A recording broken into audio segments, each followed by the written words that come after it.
দুনিয়ার মধ্যে আমার বান্দার উপর যে মুসিবত গুলা আসে, এই মুসিবত যেন না আসে এর জন্য দুইটা প্রতিবন্ধকতা আছে, দুইটা জিনিস আছে। ওই দুইটা জিনিস যদি জমিনের মধ্যে থাকে তাহলে আমি জমিনের মধ্যে মুসিবত, বিপদ, আযাব গজব দিব না। এক নাম্বার হলো, যদি আপনি জমিনে থাকেন, আপনি যতদিন দুনিয়ার জমিনের মধ্যে থাকবেন ততদিন আমি জমিনের মধ্যে আযাব দিব না।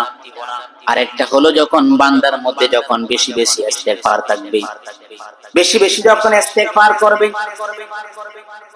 এই বেশি বেশি যখন ইস্তেগফার করবে তখন আমার বান্দার উপর আমি আযাব দিব না, আমি দুনিয়ার মধ্যে মুসিবত দিব না।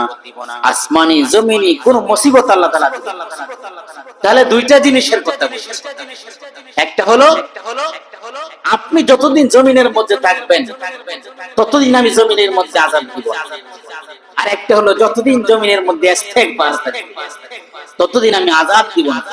তাহলে দেখেন, জমিনের মধ্যে আযাব গজব আসার প্রতিবন্ধক দুইটা। একটা হলো রাসূল সাল্লাল্লাহু আলাইহি ওয়াসাল্লাম দুনিয়ার মধ্যে থাকা, আর একটা হলো জমিনের মধ্যে ইস্তেগফারকারী বেশি। তাহলে দেখেন, দুইটা প্রতিবন্ধকতার মধ্যে আযাব আসা একটা নাই, একটা হলো একটা নাই।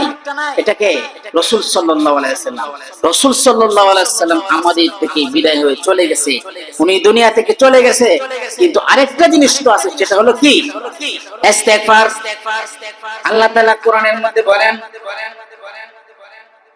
ওয়ামা কানাল্লাহু লিউআযিবাহুম, আমি তাদেরকে আসমানি জমিনি মুসিবত দিব না, তাদের উপর আসমানের আযাব দিব না। ওয়ান্তা ফীহিম, যতদিন আপনি জমিনের মধ্যে থাকবেন, তাদের মাঝে যতদিন আপনি থাকবেন জমিনের মধ্যে আমি আযাব দিব না। ওমা কানাল্লাহু মুআযিবাহুম ওয়া হুম ইস্তাগফিরুন।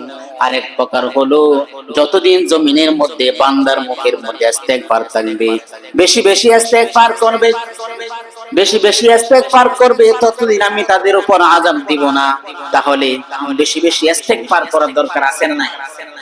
আল্লাহর আসমানি জমিনি আযাব থেকে মুক্তি পাইতে হলে বেশি বেশি আল্লাহর দরবারে ইস্তেগফার করতে হবে।